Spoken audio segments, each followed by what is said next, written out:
everyone. I'm sorry, I look tired.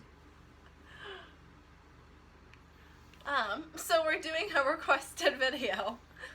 That's our 10 years is today. And so we're doing a video on like some tips and tricks, I guess, on like relationship advice. Obviously, we're not the perfect couple. Nobody is.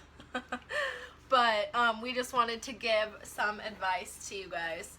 So we'll just be answering, I guess, like what we've done each in the relationship that we feel has made it work.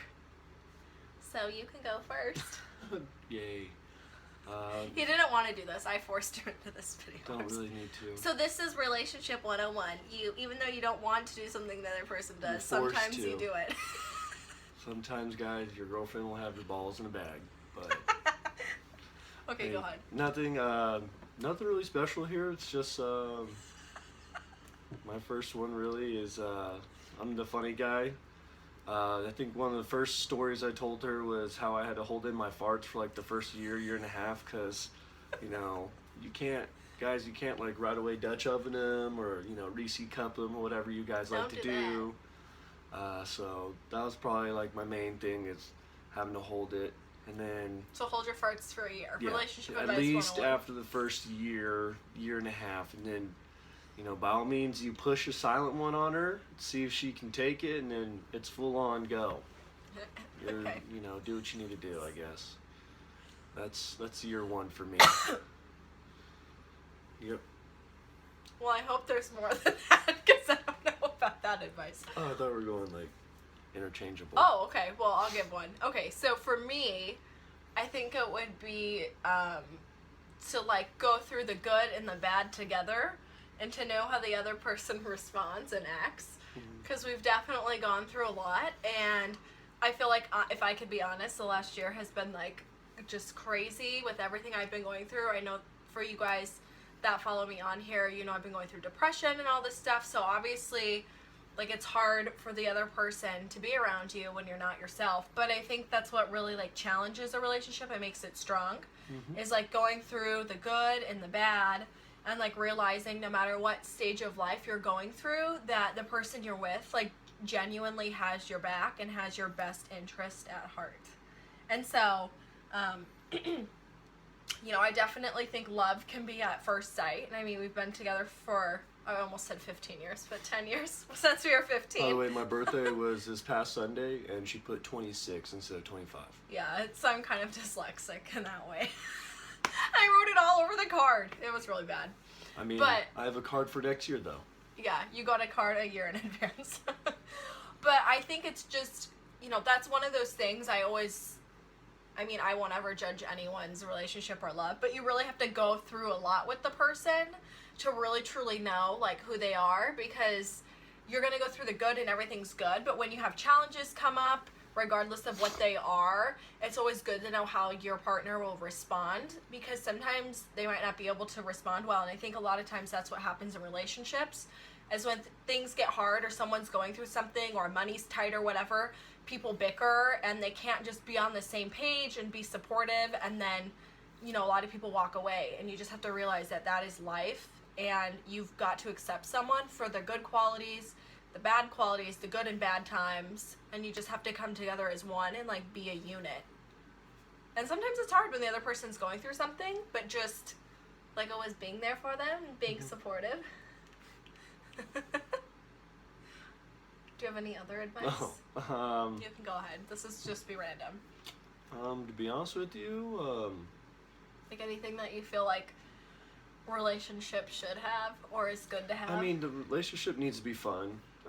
For, you know, in our relationship, I've never been the type of guy who holds her down. Like, she can do whatever she wants. You know, she's Jillian, I'm Cullen. She's not a princess. Far from it. She thinks she is, but she's far from it. But no, I mean, you shouldn't tie down somebody you love. I mean, you have to kind of let them, you know, prosper and, you know, fill out themselves and learn and stuff. So you can't really be like that type of dude who, for instance, for myself, that not for myself, but just being a guy, you can't be that guy that shapes and molds her into something that you like, because personally, she's not gonna be the person you like. She's gonna shape and mold into something different than anything else, and that's something you don't want to have in a relationship. Granted, there's some things I'd love to change for her, but Jillian's Jillian, and there's nothing you can really be mad about that, because that's herself. And if you try to be that person who tries to control them, then your relationship's probably gonna not be very well, unless for some reason that young lady or man, for instance, wants to be held down with some money or something. Like, I need a sugar daddy in my life. We've always said if we were to break up, she'd be dating like a 45, 50-year-old sugar daddy, and I would just sit there. She'd be with one of the cougars. You guys, that's literally who we attract. It's the craziest thing. I attract all these old guys. He attracts all these old ladies. Anyways, to kind of piggyback off of that, something I would have is still be yourself outside of the relationship. So I think it's really, really important to still be able to hold your own. And I know that's something we've gotten a lot. Like, we've done distance for about 5 years total, really. So, like, half of this. And everyone's like, how do you go through it? How do you do these different things? Well, we're still each our own person. And we still, I think a relationship, like, adds value to your life. It's not a necessity, if that makes sense. So, like, if that other person was gone, you still need to be able to stand on your own 2 feet. You still need to be able to know, like, who you are and what you stand for. And I think that that's really important, to be individuals, but be able to, like, come together for your relationship and to come together as a relationship, as a couple. But it's super important that you are not solely, I really feel like, solely reliant and dependent on your happiness, like giving that control to somebody else. And I see it so many times, girls are like, well, I'm with him because he has a lot of money, or I'm with him because, without him, I wouldn't have this or this. And it's like one of those things that you just have to be able to stand on your own 2 feet, and you have to be able to add value to the relationship. And I don't think you can add value if you don't love yourself first. So I think that's really important, is to love yourself first for who you are, know what you stand for, and then bring all those good qualities to that relationship.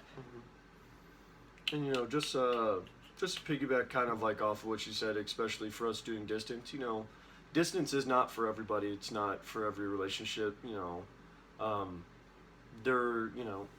tried it. I left. When did I leave? I moved out to Glendale in, when was it? Not May. 2010. June 7th, 2010 is when I got my apartment out there with Jesse Millison, my roommate, and his friend Graham.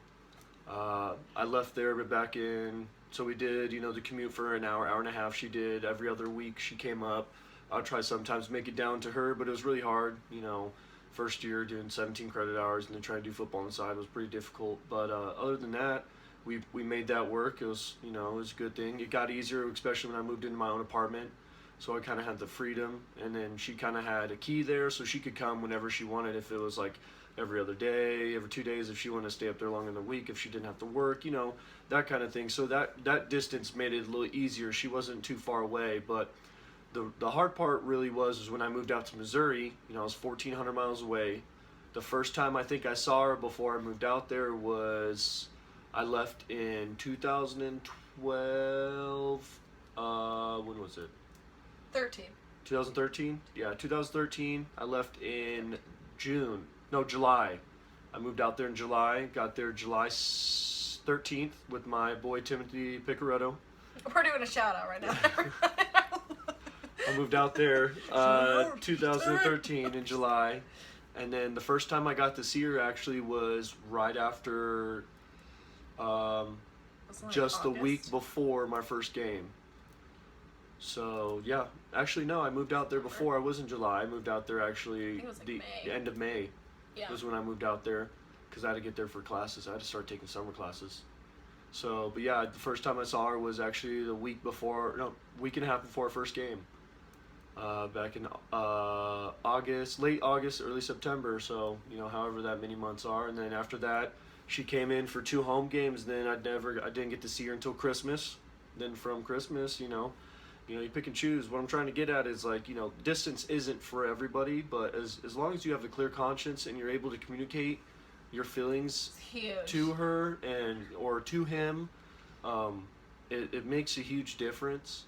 You know, we did have our struggles definitely in distance. There's times when she came over and, you know, was there for a week, and we would just, you know, bicker and fight each other, and it would just be so annoyed that we'd just be getting so annoyed with it.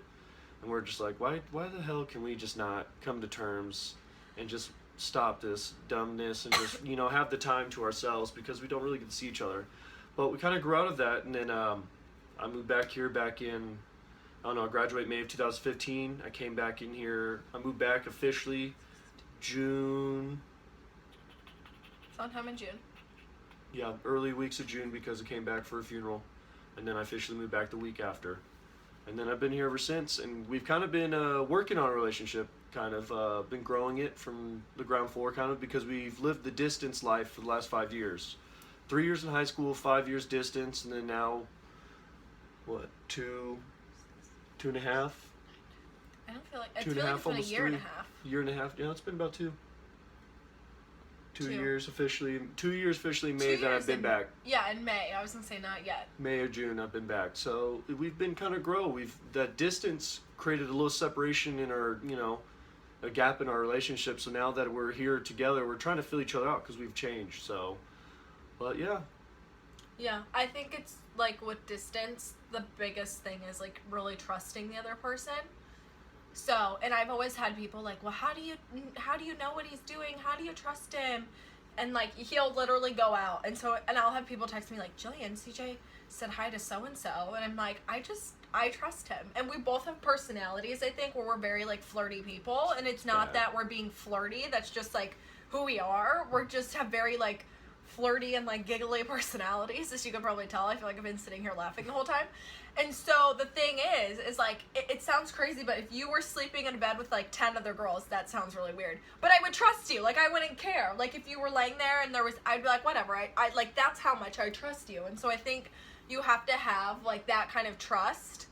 And it's definitely not just given, it's earned. And so you have to earn that trust. And one way I really knew for girls, maybe if you're long distance and you're like, you know, I don't know how to deal with it. How do you deal with it? I think it's number one, you have to trust the person, and you have to be able to communicate with the person. And like, sometimes it gets really hard, but are you willing to like stick it out and try to make it work, or are you just gonna run away? So I think that's a big thing. And then I think just, what was I gonna say? Shit, it was good. I can't remember. Crap. Definitely trust, communication. by the way, it didn't happen. There's no 10 Yeah, girls in by my the way, bed. that never Like, happened. just want to clear that up I'm real just quick. saying, if he There's did, none. and it sounds And crazy. most of the it times, wouldn't like bother me if because there I was trust him. if there was anybody that did sleep in my room, it would be like girls that I know, like some of the athlete girls. If they ever like went downtown, since the football house was downtown, if they wanted to crash, they'd crash on my bed, and I'd go outside and sleep on the couch with Patrick Bernard, you snoring ass boy. Yeah, Anywho, fatty. you just have to trust the person, and you have to have really good communication. And I think you just have to. Oh, this is what I was gonna say. Quality time, not quantity. And I think that's even important if you're not in a long distance relationship. It's not like the amount of time you spend together. It's like the quality time. So like, make each time count that you're together. And I think it's just honestly, like, you know, one more tip I have. What was my other tip? That was kind of it. Just like trusting them, loving them. Oh, I've got to say this. I think you have to keep your relationship a little bit of a mystery. And people are like, what are you talking about? You've been dating 10 years. So I'll give you an example. We have a minute left to talk about this. But I've never shit in front of him. I've It's peed in front of her. disgusting. Why do people do that in a relationship? Like, there are certain things, I'm sorry, I don't care how long you've been dating, like, there are certain things you just don't do in front of the other person. And for me, I've always, like, wanted, you know, a lot of people are like, well, why do you always, I remember after we were dating a couple of years, they were like, 5 years, they're like, well, why do you still always do your hair? Why do you always do your makeup? Why are you always in, like, dresses? Why are you always getting dressed up? Because that's how I want our relationship to be. I don't think you get in with someone and you completely lose yourself and let everything go. That's just me. So there's certain things I think that need to be kept a mystery. We've got like 10 seconds to finish up, but go ahead. Also, guys, you keep repping them socks and flip flops. Whatever your girl says, don't let that hate on you. It Socks hurts. and flip flops. I just want you to like Socks walk and through a water flip-flops. park and fall. Socks and flip flops. Anyways, love you guys. See ya. Bye.